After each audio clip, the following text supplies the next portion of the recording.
Hi guys, so I wanted to share another letter with you. This one is from Uncle Click, so that was my Bumba, my grandmother's uncle. And he wrote this to me in 1989, and this one is full of really important information, so I love it. I'm going to skip the first paragraph because he's just basically talking about meeting me and me asking questions and the importance of getting the oral stories down and not just doing genealogy with dates and facts. So not letting the stories die out.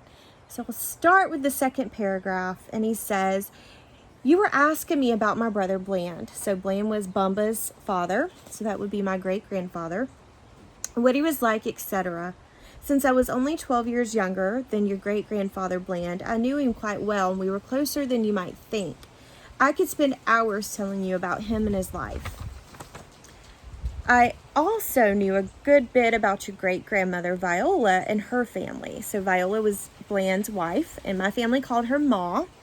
And a pretty interesting story about her is that she predicted my birth date. I think I must have been due in maybe early to mid-January, but she kept telling my mom and daddy that I was going to be born on my daddy and his twin brother, my Uncle Mike's birthday, on December 19th. And they didn't really believe it, but I was, which is really cool. And when I asked my mom how she knew, she said, I don't know. I just assumed she went by the moon or the Farmer's Almanac.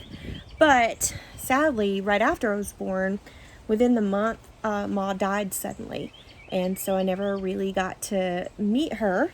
But I feel very connected to her spirit because of that story. So he says, I remember her marriage to Bland and when each of their children were born. Viola's parents were Frank and Nita Powers, who had moved to Creston, Kentucky from North Carolina. I don't know when. Nita's sister was married to Calvin Hawks, who also had moved from North Carolina. The Hawks children were very good friends of mine. At age 12, I was in love with Grace. Her brothers Rowie and Don were teenage friends. A younger sister Maggie was close friends with my sister Nanny. Don and Bland were in the same automobile with some other friends when it crashed in Cincinnati and Don was killed. Viola had several sisters, including Vina Ruby. Ruby died the year that my grandmother, my Bumba, was born, and my Bumba's name is Ruby, so I assume they're named after each other, and Ruby died of tuberculosis. So Vina, Ruby, Helen, Irene, and Blanche, and I remember aunts Irene and Blanche very well. She had at least one brother named Roy, father of Ralph, who moved to Hilliard, Florida in the early 50s.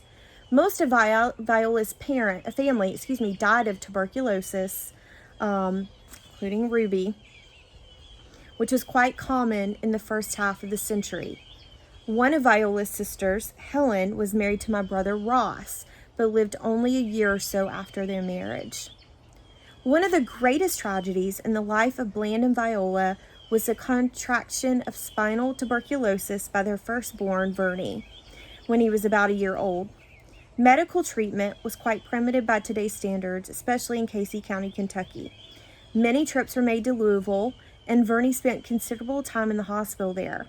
He was first put into a plaster of Paris cast and then metal braces, but in spite of everything that could be done, he had a bad curvature of the spine and shortened stature. In the absence of medical insurance and Medicaid, Bland worked long hours on a small rented farm. He drove a logging truck and worked at odd jobs in a vain effort to pay the medical bills and support the family. Jobs and money were very scarce during the Great Depression.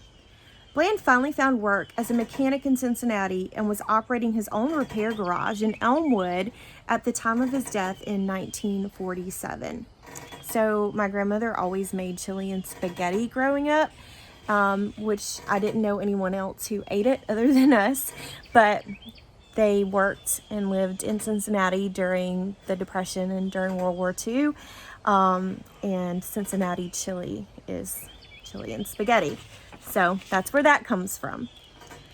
A prominent trait in Bland's character was extreme generosity, and willingness to help others. For example, it became known in the neighborhood that he and Ross had a set of clippers and were good at cutting hair. Many hours were spent giving free haircuts to anyone who came around and asked. It's pretty awesome. Any rainy day when rest would be in order, Bland would be running a free barber shop. Similarly with auto repair. When my father bought a Model T Ford in 1923, Bland soon learned how to repair any part of it. Everything from replacing brake bands and cleaning the carburetor to complete engine overhauls. Again, the word got out, and Bland spent a lot of Sunday afternoons repairing cars for quote-unquote friends, with never a penny in pay. All this experience was to be fruitful later when no other work could be found. Bland's reputation spread as a mechanic who could fix anything. One of his faults was that he was not willing to charge what he was worth after he went into business for himself.